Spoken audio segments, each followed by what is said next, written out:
கூறிவிட்டு இந்த 10 நாட்களில் அடங்கி இருக்கக்கூடிய இந்த உதுஹியா என்ற கடமையுடைய ஒரு சிறிய சட்டம் என்னவென்றால், அல்லாஹ் ரப்புல் ஆலமீன் உதுஹியா என்றால் அல்லாஹுடைய பெயரை கொண்டு அல்லாஹுடைய முகத்தை நாடி ஒட்டகத்தையோ மாட்டையோ ஆட்டையோ யௌமுன் நஹர் யௌமுல் ஈத் அன்று அல்லது அய்யாமுத் தஷ்ரீக் அதற்கு தொடர்ந்து வரக்கூடிய 11, 12, 13 இந்த நாட்களில் அல்லாஹ்வை நெருங்குவதற்காக இந்த 3 விலங்கினங்களையும் அறுத்து பலியிடுதல் தான் உதுஹியா. அல்லாஹ் ரப்புல் ஆலமீன் கூறுகிறான், இன்னா அத்தய்னாக அல் கௌசர். அல்லாஹ் ரப்புல் ஆலமீன் நபியே கௌசர் என்ற தடாகத்தை உமக்கு வழங்குகிறான். அதனால் ஃபஸல்லி லிரப்பிக வன்ஹர், அல்லாஹ்வை தொழு, அல்லாஹ்விற்கு அறுத்து பலியிடுங்கள். வன்ஹர் வஸ்பஹ், அல்லாஹ்விற்கு அறுத்து பலியிடுங்கள் என்று அல்லாஹ் ரப்புல் ஆலமீன் கட்டளையிடுகிறான். இந்த உதுஹியாவுடைய விஷயத்தில் உலமாக்கள் மத்தியிலே கருத்து வேறுபாடு இருக்கிறது. சில உலமாக்கள் சொல்கிறார்கள், உதுஹியா என்பது வாஜிப், அதை விட்டால் பாவம். உதுஹியா வாஜிப், அது விட்டால் பாவம். ஆனால் ஜும்ஹூர் அஹ்லுல் இல்ம் உலமாக்களுடைய ஒட்டுமொத்த கூட்டத்துடைய கருத்து என்னவென்றால், பெரும்பான்மையான உலமாக்களுடைய கூட்டத்துடைய கருத்து என்னவென்றால், உதுஹியா சுன்னah, விட்டால் மக்ரூஹ், விட்டால் வெறுக்கத்தக்கது. அல்லாஹ்வுடைய தூதர் தங்களுடைய இறுதி 10 ஆண்டுகளில் ஒருபோதும் உதுஹியாவை தாங்கள் கரத்தால் அறுப்பதை விடவில்லை. இது சுன்னah, ஆனால் விட்டால் பெரும்பாவம் கிடையாது, வெறுக்கத்தக்கது. கண்ணியத்துக்குரியவர்களை யாருக்கு அல்லாஹ் வசதி செய்திருக்கிறானோ அவர்கள் எவ்வளவு விலங்கின அந்த ஆடுகளையோ மாடுகளையோ ஒட்டகங்களையோ அறுத்து பலியிட முடியுமோ அவர்கள் அறுத்து பலியிடலாம். ஒருவருக்கு ஒரு ஆடுதான். ஒரு மாட்டை ஒருவர் முழுவதாக அறுப்பதற்கு அவருக்கு செல்வம் இருந்தால், வசதி இருந்தால் அறுக்கலாம். அல்லது அந்த மாட்டை 7 பேர் பங்கு கொள்ளலாம். ஒட்டகமாக இருந்தால் அவர்களும் அதில் 7 பேர் பங்கு கொள்ளலாம். இப்படி ஒரு ஆட்டை ஒருவர், மாடை 7 பங்காக வைக்கலாம், ஒட்டகத்தை 7 பங்காக வைக்கலாம். அல்லது ஒட்டகம் முழுவதையும் ஒருவர் கொடுக்கலாம், மாடு முழுவதையும் ஒருவர் கொடுக்கலாம்.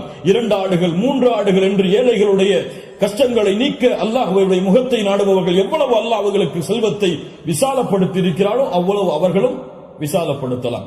அந்த விலங்கினங்களுடைய சட்டம் என்ன? ஆடாக இருந்தால் 1 வருடம் பூர்த்தியாக இருக்க வேண்டும், 2வது வருடத்தில் நுழைந்திருக்க வேண்டும். மாடாக இருந்தால் 2 வருடங்கள் பூர்த்தியாக இருக்க வேண்டும், 3வது வருடத்தில் அது நுழைந்திருக்க வேண்டும். ஒட்டகமாக இருந்தால் 5 வருடம் பூர்த்தியாக இருக்க வேண்டும், 6வது வருடத்தில் அது நுழைந்திருக்க வேண்டும். யாருக்கெல்லாம் ஒரு முழு குடும்பமாக ஒரே இடத்திலே ஒரே உணவை சாப்பிட்டு வசித்தால் அந்த முழு குடும்பத்திற்கும் ஒரு ஆடு போதுமானது, அல்லது முழு குடும்பத்திற்கும் ஒரு மாடு போதுமானது, அந்த முழு குடும்பத்திற்கும் ஒரு ஒட்டகம் போதுமானது. ஒரு குடும்பம் மொத்தமாக ஒரே இடத்திலே ஒரே உணவை சாப்பிட்டு இருந்தால், தனித்தனியாக வேறு வேறு உணவுகளை வைத்திருந்தால் அவர்கள் தனித்தனியாக உதுஹியாவை அவர்கள் கொடுக்க வேண்டும். கண்ணியத்துக்குரியவர்கள், இந்த முறையில் இந்த வணக்க வழிபாட்டை செய்வதற்கு அல்லாஹ் எமக்கு உதவி செய்வானாக. லை யனாலல்லாஹு லுஹூமுஹா வலா திமாஉஹா, இதனுடைய மாமிசங்களோ இரத்தங்களோ அல்லாஹ்வை சென்றடைவதல்ல. வலாக்கின் யனாலுஹு தக்வா மின்கும், உங்களுடைய உள்ளத்தில் இருக்கக்கூடிய தக்குவாதான் அல்லாஹ்விடத்திலே சென்றடைகிறது.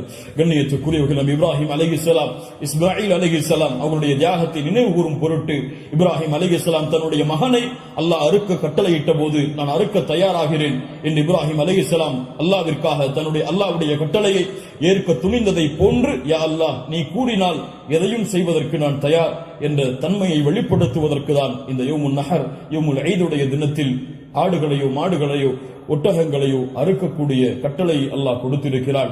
இது ஒரு சடங்காகவோ சம்பிரதாயமாகவோ இல்லாமல் அல்லாஹ்விற்காக செய்யப்படக்கூடிய வணக்க வழிபாடாக எண்ணி இன்று நியத்து வையுங்கள். அல்லாஹ் எனக்கு கொடுத்த செல்வத்தின் அடிப்படையில் இன்ஷா அல்லாஹ் இதை நான் விசாலப்படுத்துவேன். என்னால் எவ்வளவு முடியுமோ அவ்வளவு அல்லாஹ்வுடைய பாதையில் அறுத்து பலியிட்டு ஏழைகளுக்கும் நானும் அதிலிருந்து உண்பேன். கண்ணியத்துக்குரியவர்களை, சிறந்தது என்னவென்றால் நாம் வாழக்கூடிய இடங்களில் அறுத்து பலியிடுதல் தான் சிறந்தது.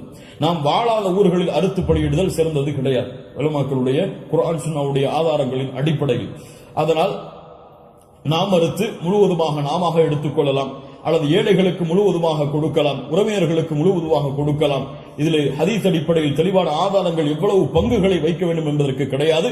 ஆனால் 3 பங்காக வைத்து கொடுக்கப்பட வேண்டும் என்பது ஹதீஸ் கலையிலே ஹதீஸிலிருந்து இஜ்திஹாத் அதை ஆய்வு செய்து முடிவெடுத்த உலமாக்கள் இப்னு கய்யிம் போன்றவர்கள் 3 பங்காக அதை வைத்து பங்கிட வேண்டும் என்று விளக்கம் சொல்கிறார்கள். இன்ஷா அல்லாஹ் அதுவும் சிறந்ததுதான். ஒரு பங்கு எமக்கு, இன்னொரு பங்கு உறவினர்களுக்கு, இன்னொரு பங்கு ஏழைகளுக்கும் கொடுத்து உதவலாம். அல்லது பங்குகள் முழுவதுமாக ஏழைகளுக்கும் கொடுக்கலாம்.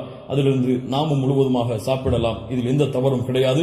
அல்லாஹ் ரப்புல் ஆலமீன் இன்னும் விளக்கங்கள் உங்களுக்கு தேவை இருந்தால் உலமாக்களை அணுகி அதை கேட்டுக்கொள்ளுங்கள். அல்லாஹ் ரப்புல் ஆலமீன் இந்த இறுதி 10 நாட்களை கண்ணியப்படுத்தக்கூடிய இந்த இறுதி 10 நாட்களில் அதிகமான அமல்களை செய்து அல்லாஹ்வுடைய பொருத்தத்தை பெறக்கூடிய நன்மக்களாக அல்லாஹ் ரப்புல் ஆலமீன் என்னையும் உங்களையும் ஆக்கி அருள் புரிவானாக. அஸ்ஸலாமு அலைக்கும் வரஹ்மத்துல்லாஹி வபரகாத்துஹு.